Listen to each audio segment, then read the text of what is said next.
مولانا محمد مبارک وسلم۔ اللہ تعالیٰ نے ہمیں اسلام دیا ہے، کلمہ دیا ہے، لا الہ الا اللہ محمد رسول اللہ۔ لا الہ الا اللہ یقینوں کی تبدیلی اور محمد رسول اللہ طریقوں کی تبدیلی۔ یہ جو لا الہ الا اللہ نا، ہم زبان سے تو ہم سارے کہتے ہیں، لیکن اصل مسئلہ دل سے تصدیق ہے۔ اس لیے ایمان کی جو صفات ہے نا، آمنت باللہ کما ہوا باسمائہ و صفاتہ و قبلت جمیع احکامہ اقرار باللسان و تصدیق بالقلب، کہ ہم زبان سے اس کا اقرار کرتے ہیں، دل سے تصدیق کرتے ہیں۔ جب بندہ کسی کام کی دل سے تصدیق کرتا ہے نا، پھر یعنی دل سے جب آپ کسی کو چاہ لیتے ہیں، جب اس سے محبت کرتے ہیں، پھر اس کی ہر بات مانتے ہیں۔ جب کسی سے محبت نہ ہو، تعلق نہ ہو، پھر بندہ اس کی بات ماننے کو دل بھی نہیں کرتا۔ جب ہمارا اللہ اور اللہ کے رسول صلی اللہ علیہ وسلم سے دل سے محبت ہوگی نا، پھر ہمیں سردی نہیں روکے گی نماز کے لیے، پھر ہم معاشرے کو نہیں دیکھیں گے، رواج کو نہیں دیکھیں گے، لوگ کیا کہتے ہیں، معاشرہ کیا کہتا ہے، خاندان کیا کہتا ہے، کیونکہ رجسٹنس ہوتی ہے ہر دور میں۔ جب بھی آپ حق پر چلیں گے نا، تو رجسٹنس یہ ہو ہی نہیں سکتا نہ ہو۔ حضور اکرم صلی اللہ علیہ وسلم نے فرمایا کہ جب کوئی مجھ سے محبت کا دعویٰ کرے گا نا، تو پھر اس پہ ایسے تکلیفیں آئیں گی جیسے پانی اوپر سے نیچے آتا ہے۔ پانی اوپر سے نیچے ہی آنا آتا ہے نا، یعنی فطرت میں ہے۔ ایسے ہی یہ اللہ تعالیٰ نے حضور اکرم صلی اللہ علیہ وسلم، دیکھیں اللہ نے اپنے نبی کو کتنی شان عطا فرمائی تھی۔ آپ علیہ الصلوۃ والسلام کو معجزے عطا فرمائے۔ معجزہ وہ چیز ہوتی ہے جو انسانی عقل جس کو سمجھنے سے عاجز ہو، وہ معجزہ آتا ہے، اور عام انسان اس کو نہیں کر سکتا۔ اللہ تعالیٰ انبیاء علیہ الصلوۃ والسلام کو معجزے عطا فرماتا ہے، اور اپنے نبی صلی اللہ علیہ وسلم کو 3 بڑے معجزے عطا فرمائے۔ حضور علیہ السلام کا سب سے بڑا معجزہ قرآن پاک ہے۔ باقی انبیاء کے معجزے ختم ہو چکے ہیں، لیکن قرآن پاک قیامت تک رہے گا، یہ سب سے بڑا معجزہ۔ اس کے بعد اگلا معجزہ، آپ نے انگلی مبارک کے اشارے سے چاند کے 2 ٹکڑے کر دیے۔ کافروں نے کہا نا کہ اگر ہم آپ کی بات مانیں گے اگر آپ چاند کے 2 ٹکڑے کر دیں۔ ابو جہل بھی ساتھ تھا، اس نے مطالبہ کیا، تو رسول پاک علیہ السلام نے ایسے اشارہ فرمایا اور چاند 2 ٹکڑے ہو گیا۔ اب جنہوں نے نہیں ماننا تھا وہ کیا کہنے لگے کہ پہلے تو آپ کا سحر اور جادو زمین پہ تھا، اب آسمانوں پہ بھی آپ کا جادو چل گیا۔ یعنی نہ ماننے والوں نے نہیں ماننا تھا، پوتر سے دلیلہ انہوں نے پہ دیو۔ اور تیسرا سب معجزہ جو ہے اللہ تعالیٰ نے اپنے نبی علیہ السلام کو معراج کا دیا تھا۔ معراج عروج سے نکلا ہے۔ اللہ نے اپنے نبی علیہ السلام کو اپنے پاس بلایا، بلندیوں پہ اپنے پاس بلایا۔ اور کس وقت بلایا؟ جب آپ معراج کے طائف کے سفر سے واپس آئے تھے، جہاں آپ کو بہت سی تکالیف کا سامنا کرنا پڑا تھا۔ آپ تبلیغ کے لیے گئے تھے، وہاں پہ لوگوں نے بات سننے کے بجائے بستی والوں نے آپ کے پیچھے بچے لگا دیے، جوان لگا دیے، وہ آپ پہ پتھر برسا رہے تھے۔ کتنے میل آپ علیہ السلام دوڑتے رہے، اور آپ کے نالین مبارک خون سے تر ہو گئے۔ اور وہاں پہ بھی آپ صلی اللہ علیہ وسلم، یہ جبرائیل علیہ السلام آ گئے، انہوں نے کہا آپ حکم کریں ہم ان کو ختم کر دیں۔ کہا نہیں، ہو سکتا ہے ان کی آئندہ نسلوں سے لوگ اسلام قبول کر لیں۔ پھر آپ صلی اللہ علیہ وسلم کو معراج کا جو واقعہ نا آپ نے خود بتایا، صحابہ رضی اللہ عنہم نے مدینہ منورہ میں آپ سے پوچھا کہ یا رسول اللہ آپ ہمیں خود بتائیں کہ یہ واقعہ کیسے ہوا۔ آپ علیہ السلام نے پھر اس کا مفہوم بتایا، ساری ڈیٹیل بتائی کہ میں ام ہانی کے گھر آرام فرما رہا تھا، 2 شخص آئے، وہ مجھے لے کے مسجد حرام میں آ گئے جو بیت اللہ کعبہ شریف ہے، وہاں پہ حتیم میں رکھا، پھر زمزم کے پاس لے گئے، پھر وہاں پہ انہوں نے میرا دل چیرا، وہ کہتے ہیں نا اوپن ہارٹ سرجری کی، آپ کا قلب مبارک باہر نکالا، اس کو دھویا، اور آپ صلی اللہ علیہ وسلم کا جو ہے نا 4 دفعہ آپ کا قلب مبارک دھویا گیا۔ یوں سمجھ لیں 4 دفعہ آپ کی اوپن ہارٹ سرجری کی گئی، اور یہ سرجری یعنی ابھی شروع ہوئی ہے نا، یعنی آپ صلی اللہ علیہ وسلم سے یہ آغاز ہو گیا۔ ایک آپ نے سنا ہوگا، تاریخ کی کتابوں میں لکھا ہے کہ جب آپ حلیمہ سعدیہ کے گھر تھے، باہر گئے ہوئے تھے، وہاں پہ فرشتے آئے، انہوں نے وہ قلب مبارک کو چیرا، دھویا۔ کیا وجہ؟ کہ آپ کے اندر سے بچپن کی ساری خواہشات نکل جائیں۔ بچپن میں ہوتا ہے نا، بچے کو خواہش ہوتی ہے کھانے کی، پینے کی، کھیلنے کی اور چیزوں کی، وہ ختم۔ پھر آپ جب جوانی میں پہنچے تو پھر اللہ رب العزت نے پھر دوبارہ وہ آپ کا قلب مبارک دھویا گیا کہ جوانی کے سارے جذبات ختم ہو جائیں۔ پھر یہ تیسرا موقع تھا جب آپ صلی اللہ علیہ وسلم کو آسمانوں پہ لے کے جانا تھا، اللہ تعالیٰ سے ملاقات کرانی تھی۔ اس وقت آپ کے قلب مبارک کو چیرا گیا اور اس کو باہر نکالا گیا اور اس کو دھویا گیا آب زمزم سے۔ اور پھر چوتھی دفعہ آپ نے سنا ہوگا جب وہی نازل ہوئی تھی، اس سے پہلے بھی ایک ہوا۔ بہرحال وہاں سے آپ صلی اللہ علیہ وسلم فرماتے ہیں کہ وہ مجھے ایسے ایک سواری آئی، اس کو براق کہتے ہیں، وہ گدھے سے ذرا بڑی اور خچر سے کام تھی، اور اس پہ مجھے بٹھایا گیا اور اس کی سپیڈ اتنی زیادہ تھی، اتنی تیز تھی کہ جہاں پہ نگاہ پڑتی تھی وہاں قدم پڑتا تھا۔ پھر پہلے آسمان پہ لے جایا گیا، وہاں پہ دروازہ ناک کیا گیا، اندر سے پوچھا گیا آپ کون ہیں، بتایا گیا تعارف کو، آدم علیہ السلام تھے۔ ان کا کیا ان کو اجازت دی گئی؟ ان کا بالکل اجازت۔ پھر دروازے کھول دیے گئے، پھر انبیاء علیہ السلام سے ملاقاتیں ہوئی مختلف آسمانوں پہ، حضرت عیسیٰ علیہ السلام سے، یحییٰ علیہ السلام سے، یوسف علیہ السلام سے، موسیٰ علیہ السلام سے، ہارون علیہ السلام سے، ابراہیم علیہ السلام سے ملاقات ہوئی، اور آپ نے ہمیں سلام کہا، آقا اپنی امت کو میرا سلام کیجیے گا، اور انہیں کہیے گا کہ جنت کی جو زمین ہے نا بڑی زرخیز ہے، اور اس کے بوٹے سبحان اللہ، الحمدللہ، لا الہ الا اللہ، اللہ اکبر، یہ جنت کے درخت ہیں۔ پھر آپ نے حضور علیہ السلام سے فرمایا کہ آپ اللہ تعالیٰ کے پاس جا رہے ہیں، اپنی امت کے لیے تحفے لے کے آئیے گا۔ تو وہاں پہ آگے آپ اوپر چلے گئے، وہاں پہ ایک مقام ایسا آ گیا سدرۃ المنتہا، جہاں پہ جبرائیل علیہ السلام نے کہا کہ یا رسول اللہ اب میں آگے بڑھوں نا تو میرے پار جل جائیں، اب آپ کی آگے منزل ہے۔ پھر اللہ تعالیٰ کے پاس آپ صلی اللہ علیہ وسلم تشریف لے گئے، ثم دنا فتدلی فکان قاب قوسین او ادنی، بالکل قریب ہو گئے۔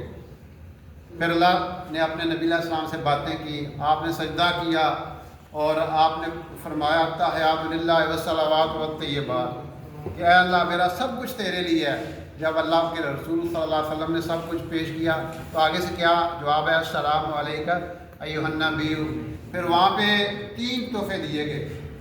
ایک تحفہ سورہ بقرہ کی آخری 2 آیتیں، جس میں اللہ تعالیٰ نے یعنی صحابہ کے ایمان کی تصدیق کی کہ صحابہ کا ایمان بھی گویا حضور علیہ السلام جیسا تھا، اور پھر اس میں بتایا گیا کہ آپ نے اللہ سے کیسے معافی مانگنی ہے، ربنا لا تؤاخذنا ان نسینا و اخطانا۔ اور حضور صلی اللہ علیہ وسلم اس وقت تک سویا نہیں کرتے تھے جب تک سورہ بقرہ کی آخری 2 آیتیں نہیں پڑھ لیتے تھے۔ پھر دوسرا انعام کیا دیا گیا کہ جو ایمان والا ہے اس کے یعنی کفر نہیں کیا، شرک نہیں کیا، اللہ ایک دن اس کو ضرور جنت میں داخل کرے گا۔ اور تیسرا کیا؟ نماز 50 نمازیں دی گئی، 50 نمازیں دی گئی۔ وہ تو موسیٰ علیہ السلام رستے میں مل گئے، ان کا کہ کیا تھا، کیا تحفہ ملا؟ ان کو 50 نمازیں، ان کا واپس جائیں، انہیں کو نہیں پڑھنی تھوڑی امت نے، میری امت نے 2 فرض ہیں وہ نہیں پڑھیاں۔ اب حضور علیہ السلام واپس تشریف لے گئے، 9 دفعہ گئے، اور نمازیں کتنی رہ گئی؟ 5۔ اب دیکھیے سردی کے موسم میں 50 نمازاں ہم پڑھیاں پیندیاں تو کوئی اور کام کر سکنا سی، ٹھیک ہے نا۔ تو بہرحال آخری دفعہ جب 5 رہ گئی تو موسیٰ علیہ السلام نے فرمایا ایک پھیرا اور مارو، کہا نہیں اب مجھے واپس جاتے ہوئے شرم آتی ہے۔ یعنی اتنا بڑا اللہ نے ہمیں تحفہ دیا اپنے سے ملاقات کرانے کا۔ حضور صلی اللہ علیہ وسلم تو خود تشریف لے گئے، یہ واحد نبیوں میں نبی ہیں جن کو اللہ تعالیٰ نے یہ معجزہ عطا فرمایا کہ اللہ سے براہ راست ملاقات ہوئی، آپ کو دیکھا، آپ نے حضور اللہ تعالیٰ کو دیکھا۔ باقی ہم سارے جو لوگ جب جنت میں جائیں گے پھر دیکھیں گے، باقی دنیا میں کوئی اللہ کو نہیں دے سکتا۔ موسیٰ علیہ السلام نے مطالبہ کیا تھا تو اللہ تعالیٰ نے اپنی تجلی طور پہ پھینکی، بے ہوش ہو گئے تھے، لیکن اللہ نے اپنے نبی علیہ السلام کو یہ طاقت دی، یہ قوت دی کہ آپ نے براہ راست اللہ تعالیٰ کی زیارت کی۔ پھر آپ صلی اللہ علیہ وسلم واپس آئے، مختلف جگہوں پہ ایک جگہ دیکھا کہ خون کی نہر ہے، اس پہ لوگ ڈبکیاں کھا رہے ہیں، مرد اور عورتیں۔ پوچھا جبریل یہ کون ہے؟ کہا یہ وہ لوگ ہیں جو 2 نمبری کرتے تھے، جو لوگوں کو دھوکہ دیتے تھے، جو غلط کام کرتے تھے، جو لوگوں کو نقصان پہنچاتے تھے، آپ ان کو عذاب ہو رہا ہے، یہ خون کی نہر میں گوتے کھاتے رہیں گے۔ ایک اور لوگوں کو دیکھا، ان کے جو پیٹ ہیں گنبد کی طرح بڑے بڑے، اور ان کے اندر جو ہے نا سانپ دوڑ رہے ہیں، اور پھر ان کے اوپر گھوڑے دوڑائے جاتے ہیں۔ آپ علیہ السلام پوچھا جبرائیل یہ کون ہے؟ کہا یہ وہ لوگ ہیں جو دنیا میں سود کھایا کرتے تھے، سود کھایا کرتے تھے، سود لیا کرتے تھے، سود پہ مال لیا کرتے تھے، دیا کرتے تھے، اتنا بڑا یہ جرم ہے۔ پھر آپ نے دیکھا کچھ لوگ ایک طرف بڑی آنڈی کو سالن تیار ہے، بہترین کھانا سالن ہے، گوشت بنا ہوا ہے، اور ایک طرف گند ہے اور سڑا ہوا گوشت ہے، اسمیل اس میں آ رہی ہے، اور کراہت آپ صلی اللہ علیہ وسلم کو بھی کراہت ہوئی، لیکن لوگ وہ کھا رہے ہیں اس کو چھوڑ کے۔ پوچھا جبرائیل یہ کیا معاملہ ہے؟ کہا یہ وہ لوگ ہیں آپ کی امت کے جو اپنی بیویاں چھوڑ کے غلط کام کیا کرتے تھے، اور یہ وہ عورتیں ہیں جو اپنے خامن چھوڑ کے غلط کام کرتی تھی، یعنی بجائے وہ اپنا وہ حلال چیز چھوڑ کے حرام کی طرف جایا کرتے تھے۔ پھر آپ نے دیکھا کہ کچھ لوگوں کی کینچیوں سے زبانیں کاٹی جا رہی ہیں۔ کہا یہ کون لوگ ہیں؟ یہ وہ مقررین ہیں، واعظین ہیں جو لوگوں کو کہتے تھے، خود عمل نہیں کرتے تھے، جو فرقہ واریت پھیلاتے تھے، امت کو توڑتے تھے، بعمل نہیں تھے۔ اس لیے جب ہم کسی کو کہیں خود بھی عمل کریں، اس کا اثر بھی زیادہ ہوتا ہے اور پکڑ سے بھی بندہ بچ جائے گا۔ اور پھر آپ صلی اللہ علیہ وسلم نے دیکھا ایک کھیتی ہے، وہ بیج بکھیرا جاتا ہے، فصل تیار ہوتی ہے، اور پھر وہ بیج بنا دیا جاتا ہے، ود ان نو ٹائم دوبارہ وہ سارا بیج بکھیر دیا جاتا ہے، پھر وہ فصل ہو جاتی ہے۔ آپ سے اس میں بڑے حیران ہوئے، کہا یہ کون لوگ ہیں، کن لوگوں کا یہ معاملہ ہے؟ ان کا یہ وہ لوگ ہیں جو اللہ کی راہوں میں نکلتے تھے، جان تک دے دیتے تھے، اللہ کا پیغام دنیا کو سناتے تھے، اور جتنے ان کا اعمال نامہ بند نہیں ہوگا، جتنے لوگ ان کی وہ عمل کریں گے وہ سارا ان کو اجر ملتا رہے گا، اور ان کی فصل بڑھتی جا رہی ہے، ان کا اجر بڑھتا جا رہا ہے۔ باقی لوگوں کو اعمال نامہ بند ہو جائے گا، لیکن جو بندہ لوگوں کو اللہ کی باتیں سناتا ہے، عمل کی طرف بلاتا ہے، وہ دنیا سے چلا بھی جائے گا، یہ پیچھے لوگ عمل کرتے رہیں گے، اس کا کھاتا۔ آپ کسی کو کہتے ہیں نماز پڑھو، وہ نماز پڑھنا شروع کر دیتا ہے۔ اب آپ دنیا سے چلے جائیں گے، وہ نماز پڑھتا رہے گا، وہ آگے کسی کو کہے گا تو اس کا اجر ملتا رہے گا۔ اس طرح آپ صلی اللہ علیہ وسلم کو مختلف، پھر آپ نے جہنم میں عورتوں کو کثرت سے دیکھا تو پوچھا یہ عورتیں کیوں اتنی زیادہ ہیں؟ فرمایا کہ یہ خامن کی ناشکری کرتی ہیں، اللہ تعالیٰ کی ناشکری کرتی ہیں، اس وجہ سے یہ عورتیں جہنم میں زیادہ ہیں۔ یعنی آپ دیکھیں نا، عورت ساری عمر بندہ خدمت کرتا رہے، ایک دن کوئی کنڈا بھی چوک جا کے میں تو جوں دی آئی ہیں نا اس کار میں تو، اب کافروں نے تو اعتراضات شروع کر دیے۔ آپ نے ابو بکر صدیق رضی اللہ تعالیٰ کو بلایا، ان کو سارا واقعہ، اب جو بھی وہ بات بتاتے ہیں نا حضور علیہ السلام، وہ کہتے ہیں صدقت یا رسول اللہ، صدقت یا رسول اللہ۔ میں مسجد حرام سے مسجد اقصیٰ گیا، وہاں پہ انبیاء کی امامت کرائی، تو کہا صدقت یا رسول اللہ۔ پھر وہاں سے عرشوں پہ گیا، آسمانوں پہ گیا، صدقت، ہر معاملے پہ کیا کہتے ہیں؟ یا رسول اللہ آپ نے صحیح فرمایا، حالانکہ آپ نے دیکھا نہیں تھا، لیکن اپنے نبی کی ہر بات کی تصدیق کر رہے تھے۔ اس لیے انہیں کہتے ہیں صدیق اکبر، سب سے بڑے سچے، سب سے زیادہ سچے، کہ اپنے نبی کی بات پہ ہر ایک نے دلیل مانگی، ہر ایک نے دلیل مانگی کہ یہ کیسے ممکن ہے۔ جو کافر تھے کہتے ہیں یہ کیسے، ہم تو 2 مہینے لگاتے ہیں، 3 مہینے لگاتے ہیں، مسجد اقصیٰ پہنچتے ہیں، آپ کیسے پہنچ گئے؟ آپ کیسے پہنچ گئے؟ پھر کہتے ہیں اس کی کھڑکیاں کتنی ہیں، دروازے کتنے ہیں۔ جب یہ سوال کر رہے تھے، اللہ نے سارے پردے ہٹا دیے، مسجد اقصیٰ کے سامنے کر لی، آپ دیکھتے جاتے تھے اور بتاتے جاتے تھے، لیکن نہ ماننے والے پھر بھی نہیں مانے، اور ماننے والوں نے صرف اتنا آپ نے کہا میں ایسے گیا، تو حضرت ابو بکر صدیق رضی اللہ عنہ کیا فرما رہے ہیں کہ صدقت یا رسول اللہ، آپ نے درست فرمایا۔ تو یہ جو سفر ہے نا، یہ بڑا زبردست موجہ، سبحان اللہ اسریٰ بعبدہ لیلا من المسجد الحرام الی المسجد الاقصی الذی بارکنا حولہ لنریہ من آیاتنا، پاک ہے وہ ذات، یعنی اس ذات کے لیے کوئی مشکل نہیں ہے کہ راتوں رات خربوں میل کا سفر ود ان نو ٹائم کروا دے۔ آج تو سائنس بھی یہ ثابت کر رہی ہے، تھیوری آف ریلیٹیوٹی جو ہے فزکس کی، وہ اس چیز کو بھی ثابت کر رہی ہے۔ اور یہ بات ذہن میں رکھے، کوئی ثابت کرے یا نہ کرے، ہم نے تو ماننا ہی ماننا ہے۔ اور ویسے اللہ تعالیٰ کے جتنے احکامات ہیں اور قرآن کی جتنی باتیں ہیں وہ اس چیز کی گواہی دے رہی ہیں، آج ان کو سائنس پروو کر رہی ہے 1400 سال بعد پروو کر رہی ہے، لیکن ہم سائنس کے محتاج نہیں. سائنس والے کہیں گے تو ہم مانیں گے. ہم نے تو یہ مانا ہمارے نبی کی باتیں ہیں، ہمارا قرآن ہے، اللہ کی باتیں ہیں، ہم اس کی تصدیق کریں گے. تو یہ جو واقعہ ہے یہ اللہ تعالیٰ کی قدرت کا بہت بڑا اظہار ہے کہ گویا کہ باقی دنیا کے اندر ٹائم رک گیا ہے اور آپ یعنی کتنے سال سال کا سفر یعنی بالکل منٹوں سیکنڈوں میں ہو گیا. یہاں پہ دنیا اسی طرح ہی ہے. آپ جب واپس آئے تو ایسے ہی بستر گرم تھا، لیکن کتنا سفر آپ طے کر کے آ گئے. تو اس سے یہ شعور ہوتا ہے، اس سے ظاہر ہوتا ہے کہ اللہ قادر مطلق ہے. ان اللہ علی کل شیء قدیر، اس کے لیے کوئی مسئلہ نہیں ہے. جب اللہ کسی کام کے کرنے کا ارادہ کر لیتے ہیں تو اتنا ہی کہتے ہیں اذا قضا امرا فانما یقول له کن فیکون.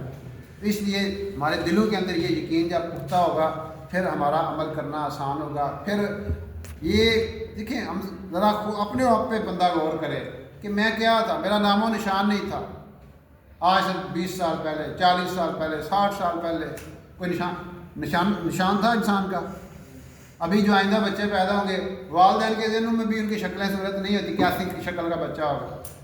تو یہ اللہ کی قدرت تو بندہ اپنے میں ہی دیکھ سکتا ہے، اپنے من میں ڈوب کر پا جا سراغ زندگی. تو اگر میرا نہیں بنتا نہ بن اپنا تو بن، اپنے آپ کو پہچان لو. وفی انفسکم افلا تبصرون، تم اپنے آپ کو ہی دیکھ لو تو تمہارے اپنے اندر میری نشانیاں ہیں. ایک قطرے کے اندر کیسا خوبصورت انسان بنا دیا اور اس کے اندر کیا کیا جناب چیزیں رکھ دی. کیا آنکھیں ہیں، کیا دل ہے، کیا دماغ ہے، دماغ میں کیا خیالات ہیں، اور دل کے اندر کیا جذبات ہیں، اور یہ زبان ہے کیا اس کے اندر اللہ نے ٹیسٹ رکھ دیے. یہ کس کی قدرت ہے؟ یہ اللہ کی قدرت ہے. اس لیے ہمیں یہ مائنڈ بنانا ہے کہ ہم خود نہیں آئے، ہم بھیجے گئے ہیں. انتم تخلقونہ ام نحن الخالقون، کیا تم خود بخود پیدا ہو گئے ہو یا تمہیں کسی نے پیدا کیا ہے؟ جب بندہ یہ سمجھتا ہے کہ مجھے کسی نے بھیجا ہے، کسی نے بلانا ہے، پھر وہ بیچ کی جو زندگی ہے نا وہ اپنی مرضی کے مطابق نہیں گزارے گا. وہ کہے گا میرے اللہ نے مجھے بھیجا ہے، اس نے زندگی گزارنے کے لیے دین دیا ہے، میں نے دین کے مطابق زندگی گزارنی ہے تو میری کامیابی ہے. تو اللہ رب العزت ہمیں عمل کرنے کی توفیق دے.